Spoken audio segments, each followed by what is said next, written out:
Well, let's get this show on the road. I'm delighted to introduce our first keynote speaker, a great friend and colleague for many years, Suzanne Dupuis-Blanchard.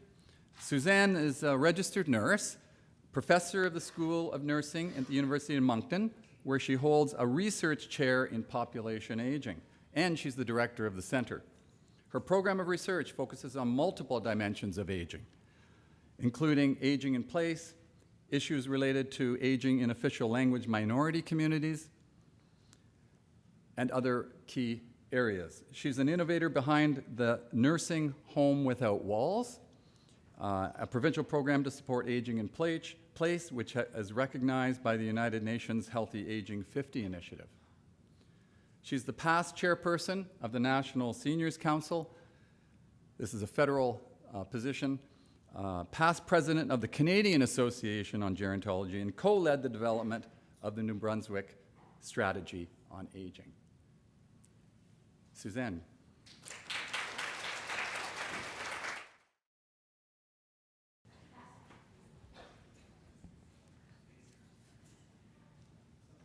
Just set up here. So good morning. Thank you to having technology people on site. It's always good. So thank you to the organizing committee, Dr. Wister, Dr. Chaudhry, who couldn't be here, but whom I saw a few weeks ago, Dr. Gutman, always a pleasure, Gloria, and Laura Kadowaki, sorry, Laura, and Sarah Key. So thank you so much, and thank you for the invitation as well. I'm so pleased to be here from New Brunswick, but also from another center on aging, and so it's always a pleasure to come. And although I've never been to Simon Fraser University, I do feel like I have ties here because of course, Andrew and Barbara, of course, and Gloria, but also because I received a postdoc student from Simon Fraser University, Dr. Catherine Bigonès. And so Catherine spent a couple of years with me doing her postdoc and is now at the University of New Brunswick with Canada Research Chair in Aging. And so I do feel I have connections here, although it is my first time.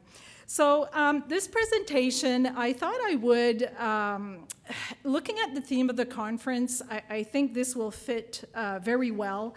And based on my experience with aging in place, so I've been looking or having had an interest in aging in place since the beginning of my career as a nurse.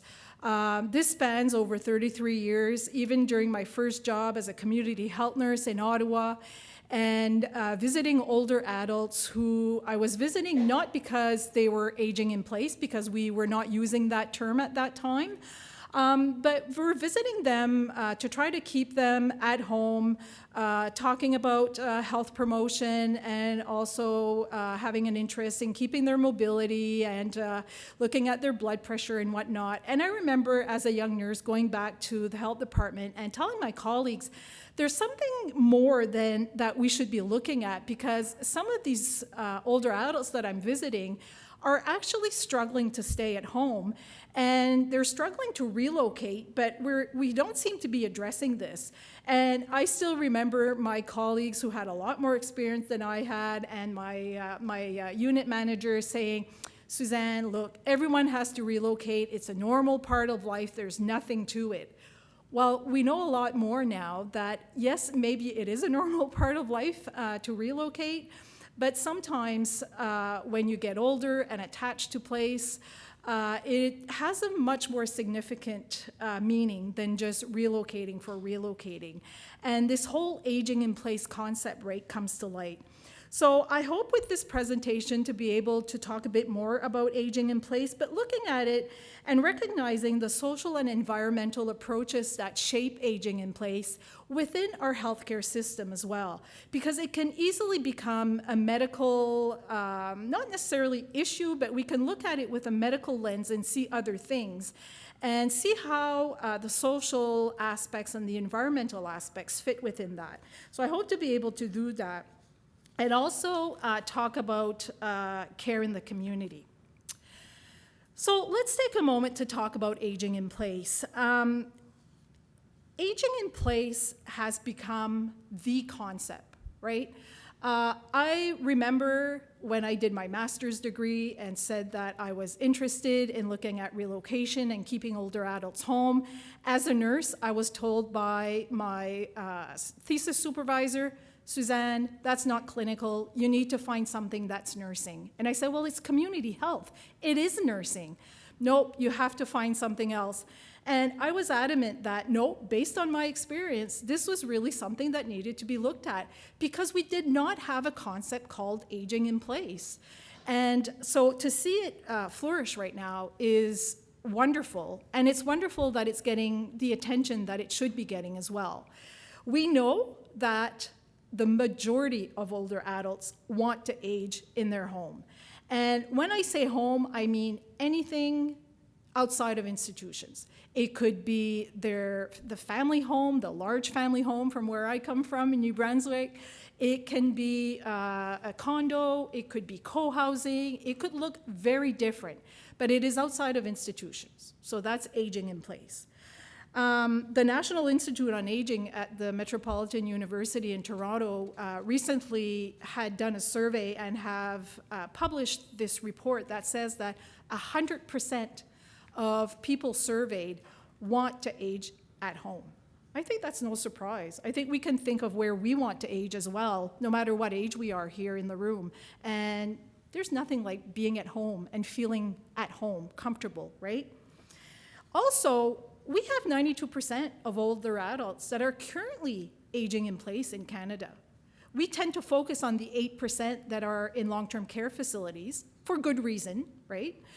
But 92% are actually able, with some help, to remain at home. And a statistic that I want to point out, not that my presentation will be based on statistics, but CIHI, the Canadian Institute for Health Information, came out with the 1 in 10. Do you know what the 1 in 10 is? One person is admitted on 10 is admitted to long-term care facilities while they could age in place if the services were available. 1 in 10. So we're admitting 10% of people who in their community, if the services were available, would be able to age in place. We need to think about that as well. It's also statistically cheaper to age in place. The reason we are so much talking about this, and I say statistically because sometimes we forget the impact that caregivers have on being able to age in place, right? We say, oh, it costs $55 a day to keep someone at home versus $1,000 to $3,000 at the hospital and $250 a day for long-term care. But again, we tend to forget that there's caregiver support in that $55 a day. And lastly, around aging in place, I would say that we don't do a very good job in distinguishing why older adults cannot age in place. We tend to think of the medical reasons. We tend to think of illness and use that lens. While if we talk to older adults, if we look at the research on aging in place, it is very much the social aspects that are problematic and that we don't do a very good job at addressing. The transportation, the help at home for home maintenance, help with groceries, things like that.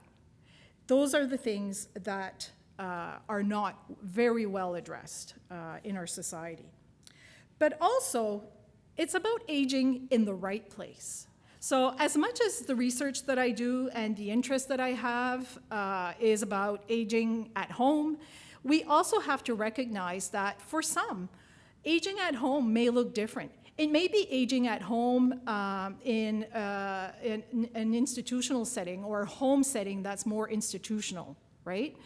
And for the longest time, I kept using this continuum model that I got inspired by the work that I was doing and that I finally published on it so that I'm using it, simply to say that our long-term care continuum should be looking at the independence and the autonomy of older adults, and it should be a back and forth continuum, right? we should be ensuring that citizens who are living at home have access to health promotion and health prevention supports, activities within their communities. They are independent. Let's keep them independent. And at one point during this continuum or this life of ours, right, there could be something that happens where, yes, they do move to being more of a client at home where they need services to come in to maintain their autonomy. Light to moderate loss of independence means that, okay, we're working towards boosting that independence again, and maybe with the right support, they can move back to being very independent and not needing any more services, or maybe those services will allow them to age in place, but with some help and with some support. And for some people, the 8% that we know from Statistics Canada, will have to probably transition to institutional care. And here we're talking about an advanced loss of independence, but we also need to recognize that there could be some back and forth within that continuum, right? And we don't see a lot of that. We are very siloed, and once you enter assisted living or institutional care, there's usually sort of that, I call it ageism comes in and doesn't allow us to consider that the person could actually get better and maybe need less support than we are offering because that person has been able to resettle themselves.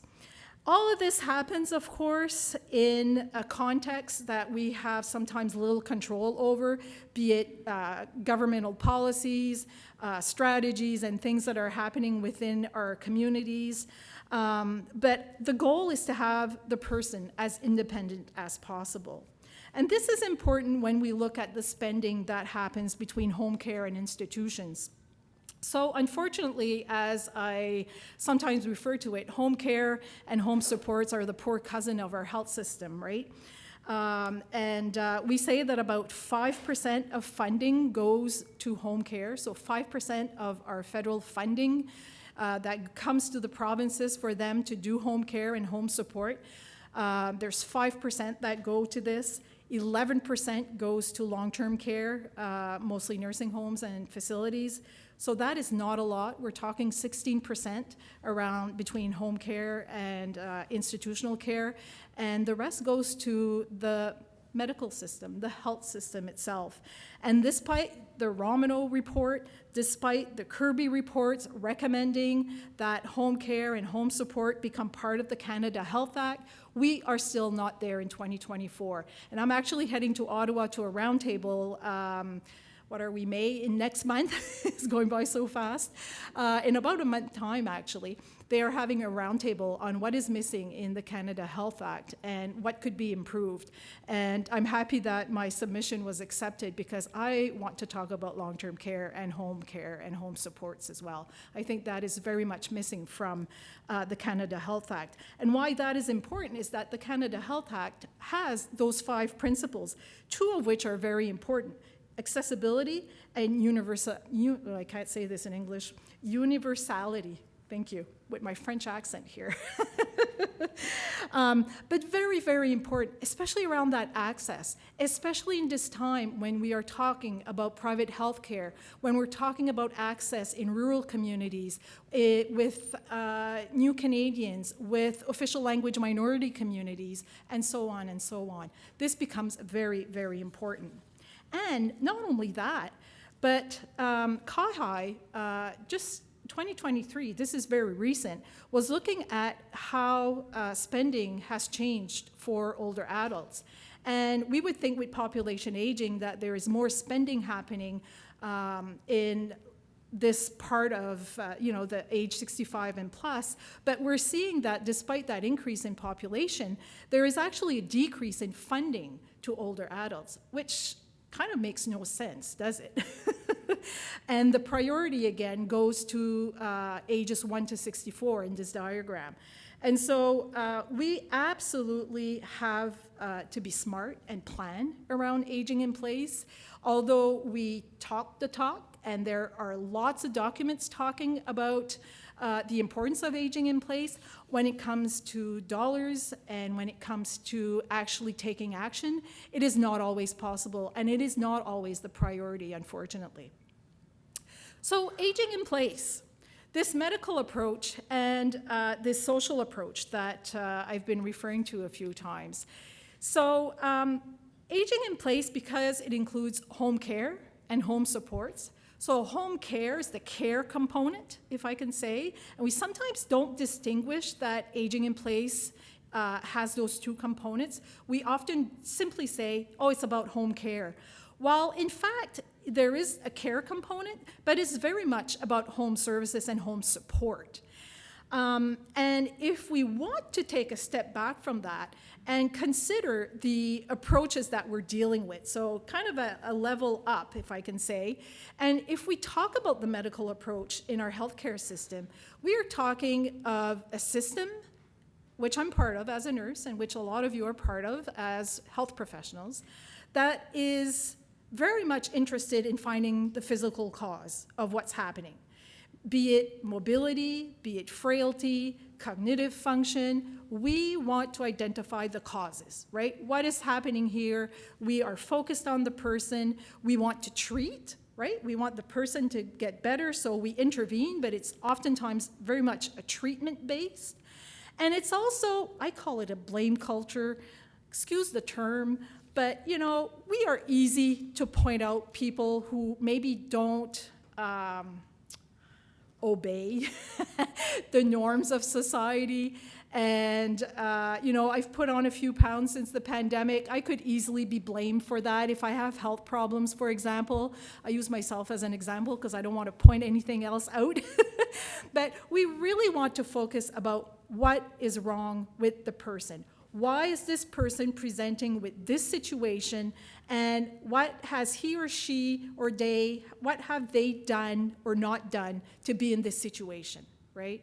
Versus the social approach, which looks more at the broader context of aging in place with the social determinants of health, especially right now around housing, around income, around engagement, keeping people engaged in the community, keeping them so that we prevent social isolation and loneliness.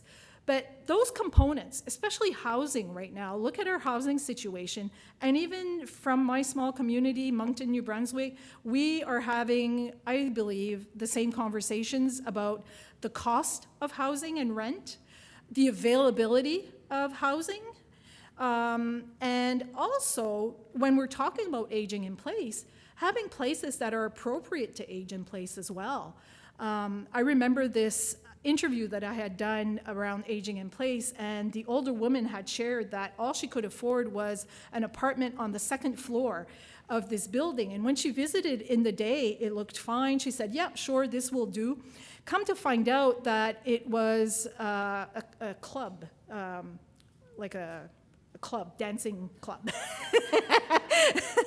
on the first floor. And she said when the music started and the boom, boom, boom, she said every night it became too much. But this is all she could afford. And, you know, when she visited during the day, everything was quiet until all of a sudden she realized where she had actually rented. And no wonder it was affordable.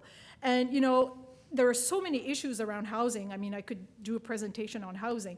But just to say that there are very important elements around housing that we, for a long time, have not considered for aging in place. We have a national housing strategy that doesn't talk or address a lot of those issues around housing for older adults, including long-term care homes, right? These are the homes of people.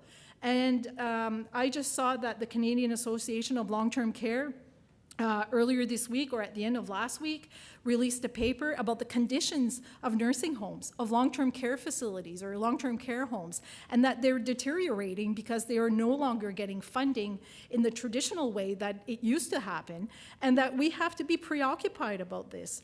And the number of long-term care facilities as well who don't even have air conditioning, and we know how hot it gets in the summer, and on and on. So, the whole social determinants of health become very, very important, be it aging in place at home or aging in the right place. And also looking at all the social policies. There's a lot of discussions around social policies and aging.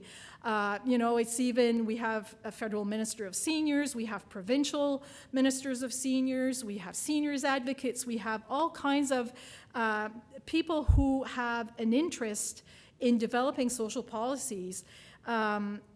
Oftentimes, however, it is difficult to actually get to implementing that social policy for all kinds of reasons. One of them being government that is always changing, right, almost every 4 years or so, and the willingness to move forward on some of the issues. And we look at the person's environment when we have a social approach. What is wrong with society and with community? And why are we thinking about this in a different way than the medical approach, right? What is the context in which this person is surrounded? But we must also find a way to come together with the two, right? And some of you probably know where I'm heading with this. But for aging in place to really be possible and to have the optimal conditions, we need to address that gap. We absolutely have to have the silos brought down and have that medical and social approach come together. And one of those ways, of course, is social prescribing, right? So I'm a firm believer of social prescribing, and I will not give a presentation on social prescribing because I know it's on, there's a panel later today or tomorrow I saw, and there will be other discussions around social prescribing. So I'm not getting into the details, but it is definitely the topic of the moment, right? And some people who have not heard of social prescribing, when you say social prescribing, their eyes just bulge out, right? And they say, oh, what's that? Because they know it's something exciting that's happening, right? There are many groups that are advocating for social prescriptions as an important way to expand options available to GPs, to nurse practitioners, to other health professionals that can do social prescribing. And this really provides an individualized care plan. Some studies say that 20% of older adults who consult actually consult because of a social issue. So 20% around social issues. And I'm not surprised by that. In our project Nursing Home Without Walls, we have about 28% of our participants that have avoided emerge visits for non-urgent issues because they've told us that they wouldn't have known where to go if the project was not there, the program of Nursing Home Without Walls. So I'm kind of not surprised to see that there's about 20% of older adults who consult their GPs for social issues. Also, we included social prescription in the practice guidelines for the clinical guidelines, I should say, for social isolation and loneliness that the Canadian Coalition for Seniors Mental Health developed, and for which Andrew and I participated. And I worked on this section of the document around social prescribing because I certainly believe in it. That said, however, there is a however to this conversation of social prescribing. However great social prescribing is, and I am a firm believer. So before I go on, you have to know that despite what I'm going to say after these few lines, I am a firm believer in social prescribing, okay? But let's not forget that most models that I've read about, okay, require a formalized referral to existing community services. So the services have to be available, right? And also there needs to be that linkage. There needs to be a link worker there or someone who goes from the prescription to the community services and lets the older adult know or accompanies them or does something, right? So for me, it's that prescription aspect of it that I struggle just a bit with. And maybe it's because of my background as an RN, and I think prescription, I think doctor. There's different links that my mind just goes to. But it is subject to a formal evaluation and a formal referral. And let us think for a second about our healthcare system. When you go in to see your GP, your nurse practitioner, I don't know about here, but I know in New Brunswick, you have about 10 minutes, and that's luxury, and you go in for one problem at a time, right? I have a very difficult time, as much as I believe in it, and that I know there is so much potential in social prescribing. You would need, I think, a very exceptional MD or nurse practitioner to realize and to go ahead and do that social prescribing. There is so much awareness to be made there, and that is one of the aspects that came out in the clinical guidelines where we talked about the social prescribing for addressing loneliness. Just because our system and the way it goes, it's an in and out constantly, right? And if you go in and it's for depression or anxiety, here's your prescription. Your prescription, unfortunately, is not about going out and socializing. It's usually for an antidepressant or something else to relieve anxiety. So my concern lies there. There is great potential in social prescribing. However, we have to remember the system that we're dealing with and how we are going to be able to change that system so that social prescribing is possible, because we need it. That's why I believe in it. I believe in the concept. I believe in what it is supposed to do. I just think sometimes that our system may not be right where we are. So for that reason, I come back to the role of community and building community for aging in place. And how am I doing on time? Okay. So for aging in place to be successful, I strongly believe that community has to come together and embrace aging in their own community. Here, I can think of age-friendly communities with their 8 dimensions, right, from the WHO. I can think about housing, as I described earlier, and think of options that are very much community-based, like co-housing and NORCs, right? Natural occurring retirement communities, and the services that are already being offered for aging in place as well.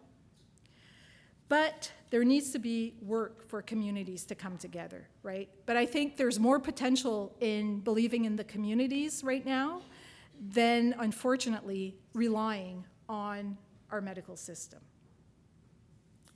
Let's talk about asset-based community development. This sounds like a course, but it's not going to be, I assure you. And I know it's a very busy slide, so no worries about that, right? There's only a few elements, because I believe it begins with connected communities, and also not only connected communities, but the relationships that happen and the collaborations that happen within community. And that includes our professional communities as well, right? That are embedded within what I call community. Asset-based community development is a process that enhances collective visioning and action towards a goal. I love that collective visioning, right?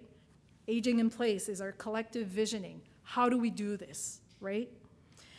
And the local resources are used to enhance local wellness and well-being. It's very much a shifting mindset from a deficit, looking at the deficits, to looking at the assets that are available in our communities. It's changing that mindset from that negative aspect of, oh, this will never work, we don't have this, and that's almost our reflex as humans, right? To looking at actually what is available, and what if we brought these people together or these organizations together, and what could be achieved in doing that? A lot could be achieved. I'll speak about the 6 assets in a moment, but here we see the functions of community.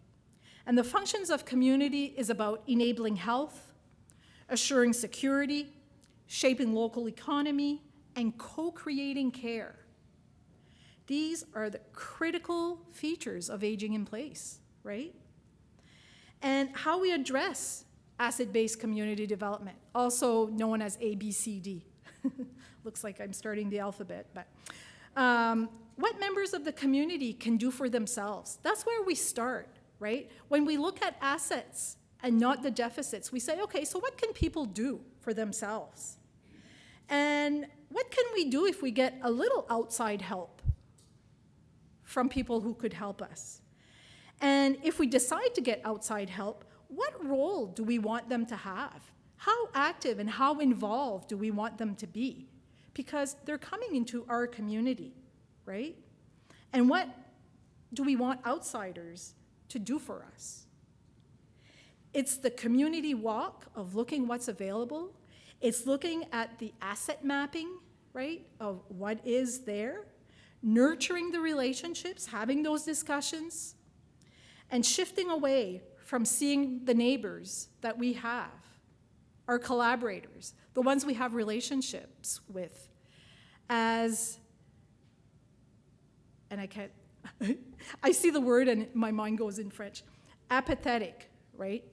They are not just there to be there with their arms crossed and say, look at them, yeah, I'm gonna look at them fail. Because we're thinking in a positive way and we're looking at their assets and what they can bring. So we see them as people that are potentially able to be engaged and eager to contribute to the visioning goal that we have. A few building blocks to do that, right?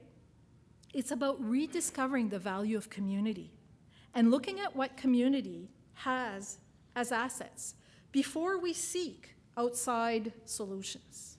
And you may say, oh yeah, this is all beautiful and whatnot. I'll give you an example later on of how we've done this.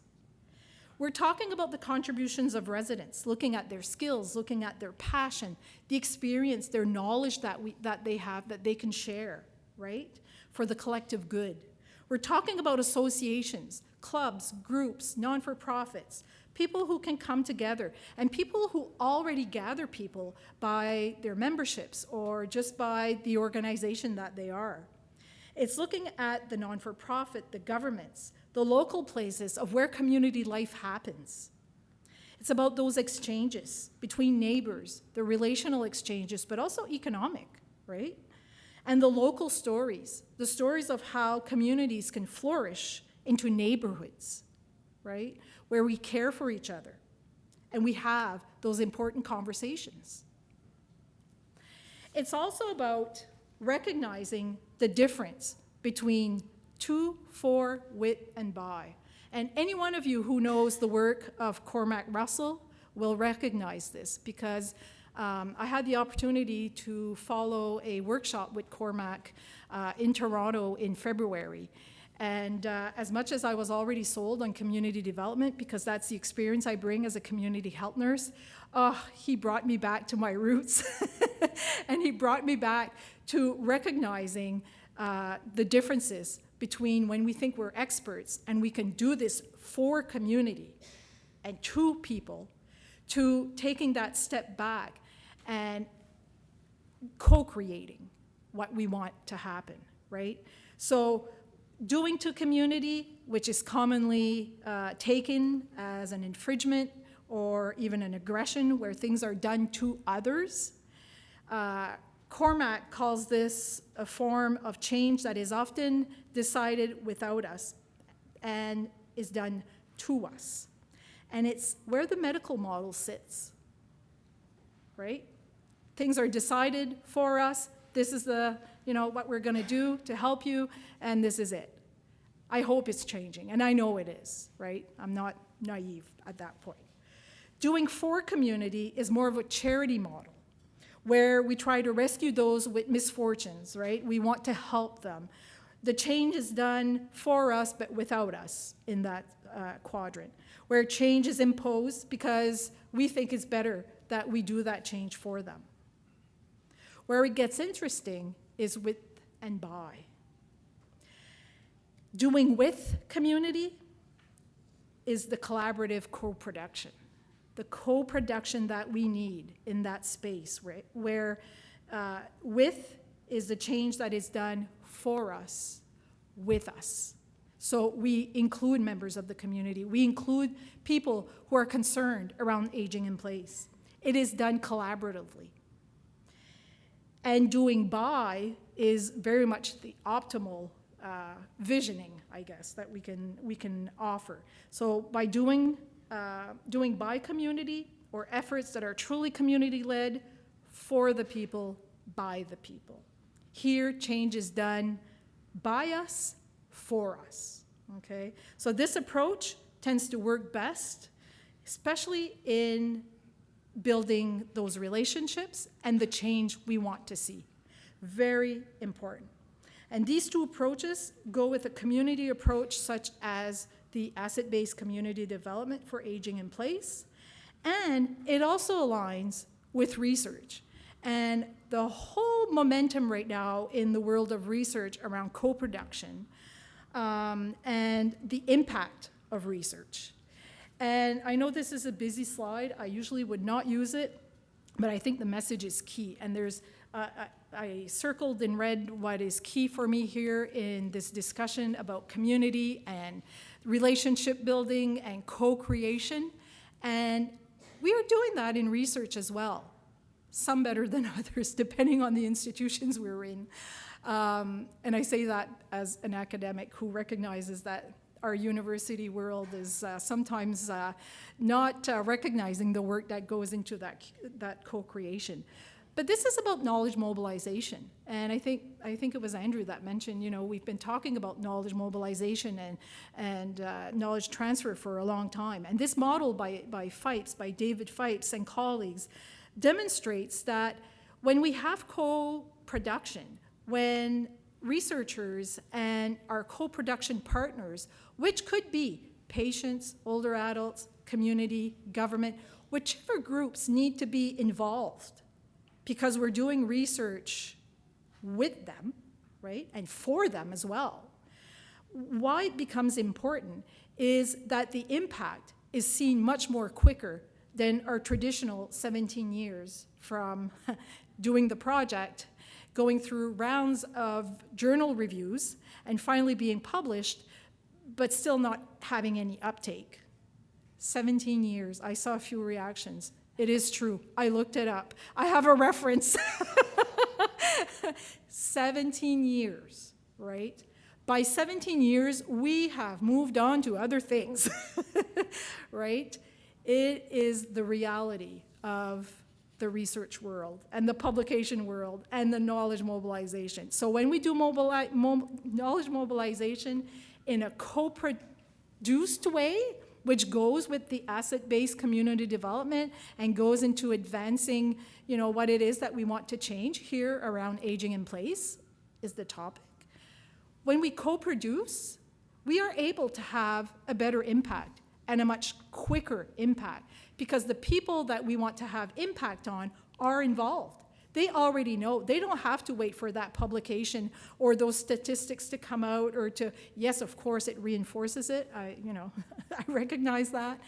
But they are involved. And so they know right away what works and what doesn't work, right? That's where it becomes important. And co-production also aligns with learning health systems.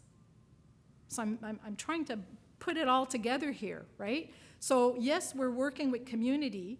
There's also that, you know, knowledge mobilization and research and knowledge happening as well, because this is not happening just in a siloed approach, right, in a box. It's happening because there's research as well.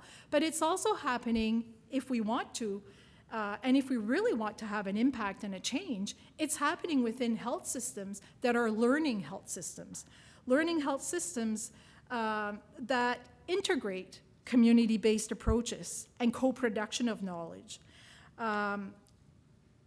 Data generated by practice in these learning health systems is captured and analyzed to produce knowledge and drive decision-making, improvements, and innovation. Knowledge is also applied to support practice innovation and improvement and inform policies. So remember the social model and the medical approach and how we have to find ways for it to come together? I believe social prescribing is one solution in that, but I think there are also others. And I think they go hand in hand. It's not one or the other. It's actually, let's bring it all together here.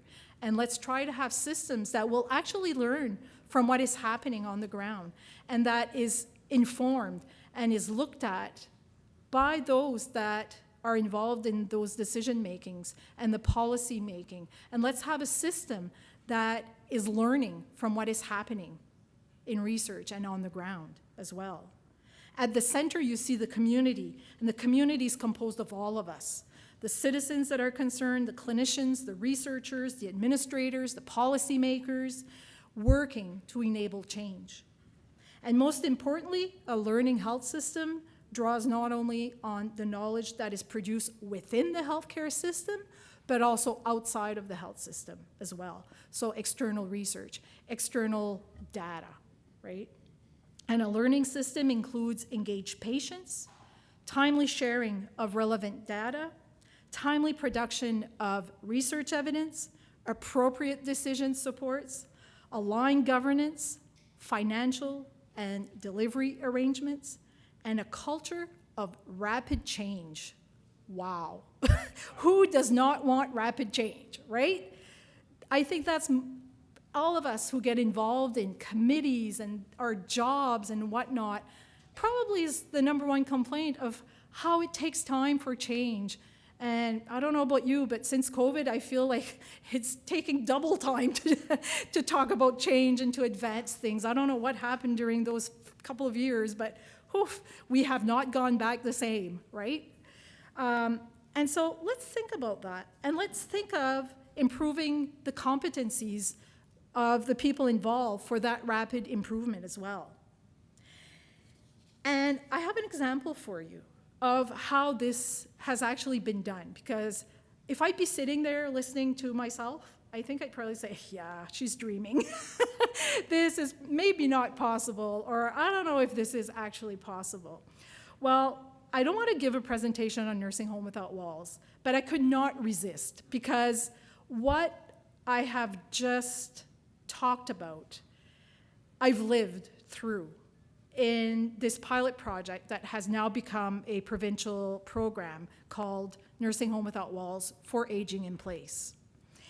I'm not going to go into details of Nursing Home Without Walls as much as I would like to, but that's not the purpose. The purpose is to illustrate what I have just talked about. So talk about with and by, okay?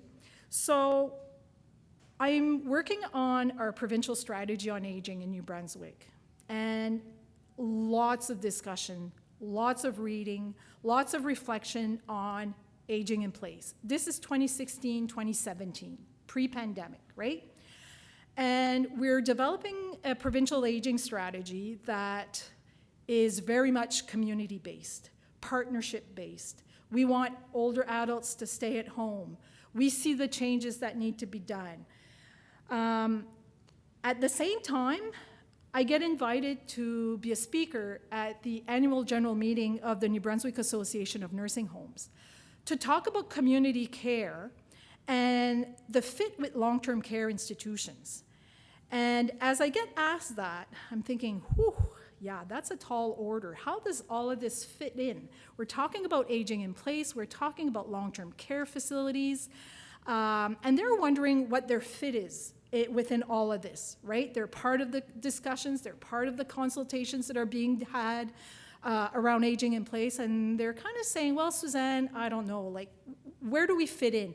What's our future? We know we'll always need nursing homes. We know we will always have people that need us. That's confirmed.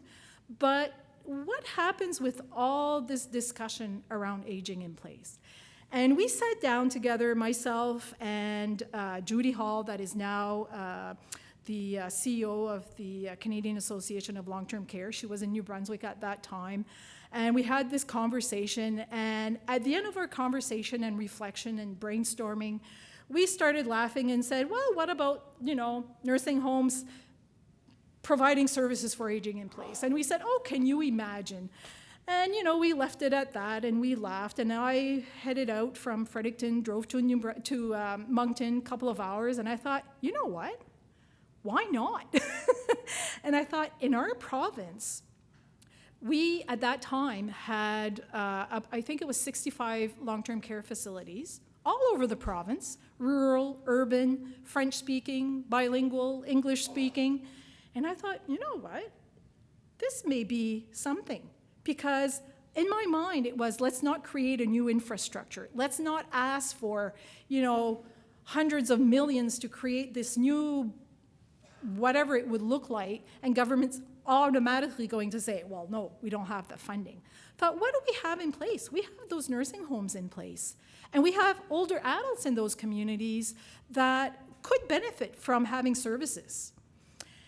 After I gave that AGM, so to come back to why I'm talking about this, after I gave that keynote at that AGM, and by the way, I was afraid that people were going to start attacking me and say, oh, okay, who's this university professor coming in telling us that nursing homes can do other things and more things?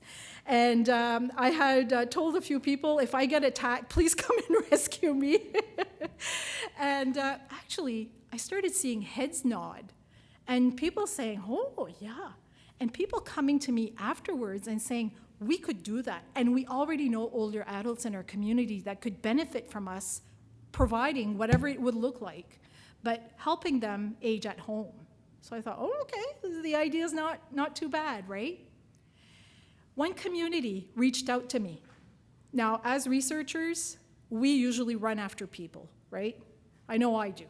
We call them, I'm doing this research project, looking for collaborations, would you take part, would you help, would you come in? And here I am sitting in my office, and the phone rings, and I answer, and it's a nursing home director who had heard my talk and said, Suzanne, we're ready to do this. And I said, well, there's not really anything to do yet because it's just an idea. And he said, let's create it together. Looking back on that, it is a gold moment, right? At that time in my head, I was like, oh my God, where do I fit this in? Where do I find time? And I knew I could not refuse because they were reaching out. They were recognizing a need and maybe an answer, right, to what was happening in their local community and keeping older adults at home.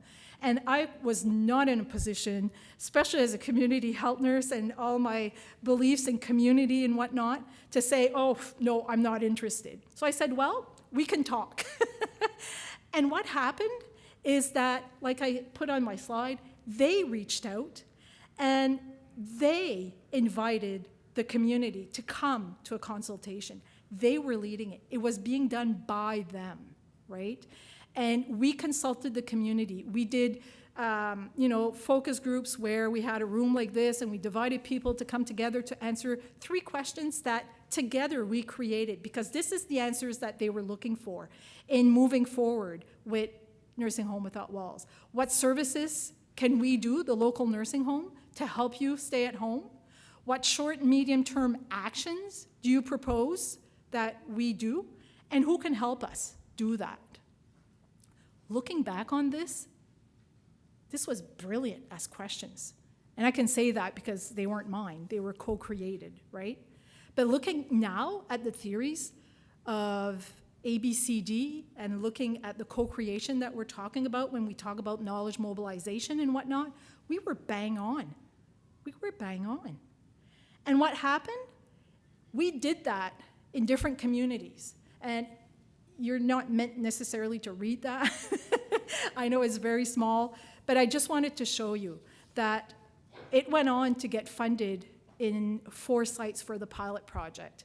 And those 4 sites, because of those consultations that they did, the program of Nursing Home Without Walls looked different because it was to answer the priority needs that that community had identified, and probably why it worked so well, and why the research impact, and when we look at the statistics and what improved, it is phenomenal. Because probably we answered to their needs. We were actually listening. They were involved. They developed the relationships that they already had partners in the community with. They only sought outside support when it was needed, and it was the community coming together. I got the funding for the project. What did I do? I asked them to provide me with their budget, and I gave them the money.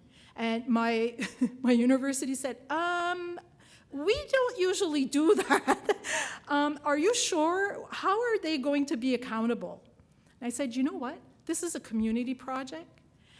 At one point, the money's going to run out, and I'm going to leave as a researcher. But they are going to continue, whatever form it's going to look like, and they need to figure it out now while we have funding. So yes, we're transferring, $400,000 or $500,000, whatever their budget was that they decided they needed to do their different programs. And yes, they are accountable with reports like I had to submit as well, and it all worked out. You know what? Everything's nice, and we actually provided the final report just not too long ago, a few months ago, and the lady at our finance department said, yeah, it worked out beautifully. We have to remember this because we want control, right? It's giving it back to the community. It's actually, so each community looked different. Some of them went through more of an accompaniment or navigation. Some had people come into their long-term care facility. Others provided very much community supports, whatever that looks like. And it works so well that it has now become a provincial program. And talk about the learning systems. So because government was involved right away, because the key players, if I can say, were always involved and always knew the results and always knew what was happening in those sites, it was very heavy. And at some points, I actually questioned myself about, this is like my full-time job, but I'm also teaching and have other projects. It took extra time to do it. But at the end, when the funding for the pilot project was over, the province knew that we were onto something. And they went on to say, okay, so in our budget, there's funding for the expansion of Nursing Home Without Walls. Let's start with an extra 8, then let's start with an extra this and that. We're now at 20 programs. And in our March provincial funding, there was funding for an additional 10 to join because we are already at our 20. And we already have 5 sites of the 10 extra that are preparing applications and whatnot. And this is through government now. I'm sort of they've given me the name of the innovator of the project. And yes, I sit there, and we've also partnered with Healthcare Excellence Canada to help us, because this is what they do, right? They identify innovative initiatives, and they help us spread it. And without their support, without their vision and their expertise of doing this, it would have happened, but it certainly would not have happened in the same sense. But this is putting all the pieces of what I presented together. And Nursing Home Without Walls has now been recognized as a promising practice for aging in place by Healthcare Excellence Canada.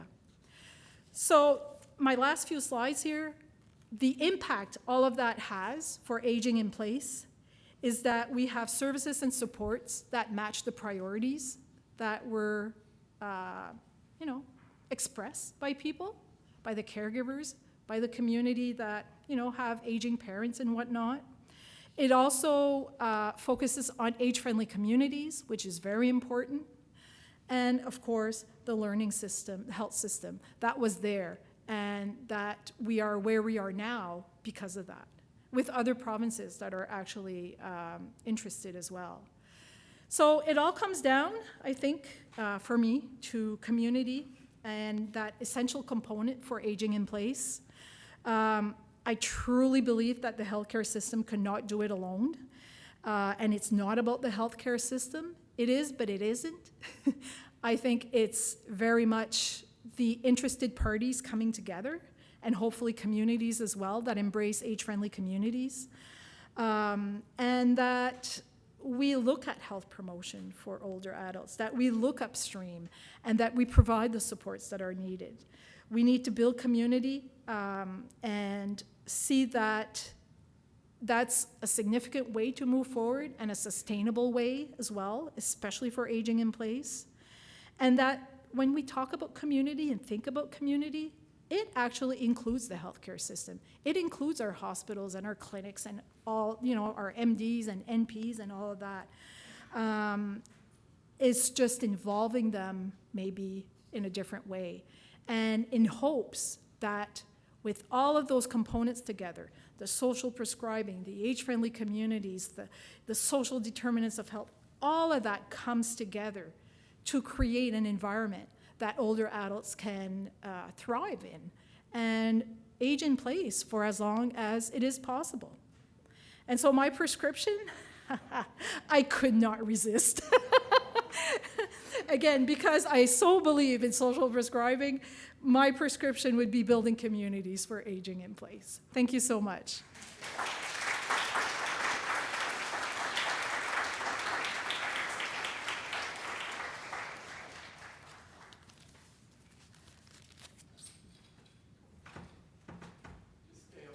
Yep, I know I'm close to the break. I'm keeping you from break, so I don't know if there's a few questions or if we have time.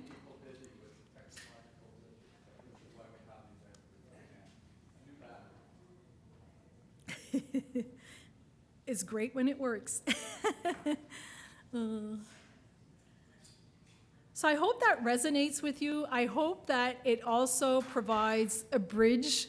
When I looked at the titles of the panels that are coming and the other presentations and whatnot, I hope that it creates sort of that same visioning. I'm certainly very interested in seeing the rest of the day how it goes. That's okay, Andrew. We can wait.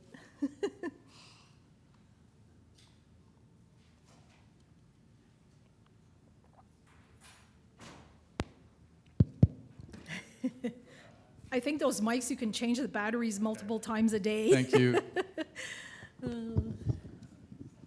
Okay, I want to thank, on behalf of everyone, I want to thank you, Suzanne. This was a fantastic presentation. You really created, contextualized and created a foundation for the whole conference. We're going to ask if there's any questions, and if there are, I would ask you to come up here, or else it won't be recorded. We have time for a few, but please keep them to one quick question each, so we can spread them out. And just as a start, I would like to raise a point. I think without a doubt we all agree that a bottom-up co-production, collaborative kind of approach really has tremendous value and I think suggests a paradigm shift in terms of how we're addressing community care and its integration with the healthcare system. Yeah. But perhaps the bottleneck, as you alluded to, Suzanne, is the kind of the funding and the bureaucratic and institutional inertia. So. Yep. And perhaps the way, you've mentioned a couple of ways to get around that, certainly to push funders to recognize where the needs are. Yeah. And one is emphasizing assets and resilience of people. And in that regard, I just want to know if you can comment on how we can utilize advocacy to help to develop partnerships, because I think that's really where we have to go. Oh, definitely, Andrew. Thank you for that question. We have to speak up. To me, advocacy is a lot of things, but it's also having that voice, right? And it's having that voice in the areas that we are, the milieus that we are in, be it with organizations, with our academic universities and settings and whatnot. But it's being that change agent, right? That when you are faced with, oh no, it's so easy to say, oh no, that's not possible. Because it probably means for someone doing something differently than what they're used to doing, right? And everyone is busy and everyone wants to streamline everything, and here you have someone coming and saying, no, we're not going to do that way this time. We are going, to me, that advocacy, that addressing that reason why we so quickly say, no, it's not possible, again, having that conversation and saying, well, can we look at why? Or can we look at other ways of doing things? And just taking, sometimes it'll take a lot more than one conversation, let's be honest. But sometimes it's just understanding what it is that we are asking for. And yes, it comes down to advocacy because we're dealing with an aging population. It is not the most, we're here because we're interested in aging populations, right? But someone else may think, never mind those older adults, and there's lots of ageism out there. There are lots of stereotypes and all of that. If we believe in it, I think we absolutely have to keep it up front and have those continued conversations. And at one point, I think after repeating it maybe multiple times as well, people will say, oh, here they are again talking about the same thing. Let's just maybe listen this time, or let's see what's possible, or and sometimes we do not want to be that person that will keep, talking about it. But sometimes, you know what? That's what's needed. And to have that, the people involved having that voice as well. I know for myself, at the University of Moncton, when I have resistance sometimes from higher up administration or something like that, I always have my Provincial Older Adults Association that are saying they don't even want to just talk to anyone. They want to go way up to the university president right away. So I often sometimes, if we're in a meeting and I'll say, well, maybe that's not possible, and then we, have that conversation. If it's university related, I oftentimes get a response of, well, do we need to make an appointment with the university president? Because he'll listen to us. Because we're the ones that the university is based on. We are the givers. We are the pioneers here, and they need to listen. And, actually it is true. And they have done that a few times. But I certainly don't encourage it, only when it's needed. But I think that we just have to find those opportunities. And yes, there will be bottlenecks and challenges. But you know what? We have to keep at it. If not, who else is going to do it? Thank you, Suzanne. We have time for, I think, one or two questions. Thank you for sharing. My question is, what about aging in place with grandparents and aging in place with bingo? Because bingo is very popular. But very important. But the other question is, because aging in place, should we not divide into for higher income, middle income, and lower income? Because at present, aging in place programs are very much geared towards and upper class. Yeah. And I just said that I'm very focused on creating aging in place with grandparents. I do Grandparents Film Festival. But the problem is not the experts all the time and the elders, but the managers. Yep. They are a nuisance. Any managers in the room, take note. But you know what? I agree. I do agree with you that we have a home support and home care system that is very much focused on income. And we do in New Brunswick as well. Except for Nursing Home Without Walls, I was adamant that if government was taking this over, it could not be income-based, that it had to be open to people no matter their income, and that we did not look at their income. And they said, ooh, are you sure? There was resistance there. But I do agree with you. People can age in place, and we actually did a research on this. People were saying the ones who do not have income and who do not have a high level of education, other seniors were saying, I don't know how they can age in place. So for older adults to recognize it themselves means a lot. And we have to keep that in mind, especially for aging in place. And the other aspect, just very quickly, Gloria's ready to go on break here, is I did not talk about dementia. And I think dementia and aging in place is almost like the elephant in the room, right? We tiptoe around it, and we don't really know what to do with it, and it has to be addressed somewheres. And just because I did not mention it, not because we're not thinking of it. Great. Excuse me. Yeah, aging and great-grandparents. Well, it used to be the way, right? And we put that aside. It used to be that we kept the family together and everyone aged together, and we talk about caregiving. I think it comes back to caregiving and recognizing all the work that caregivers do for aging in place. There's no magic solution, honestly. Yeah. Okay, on that note, let's give Suzanne a wonderful applause. Thank you. Thank you.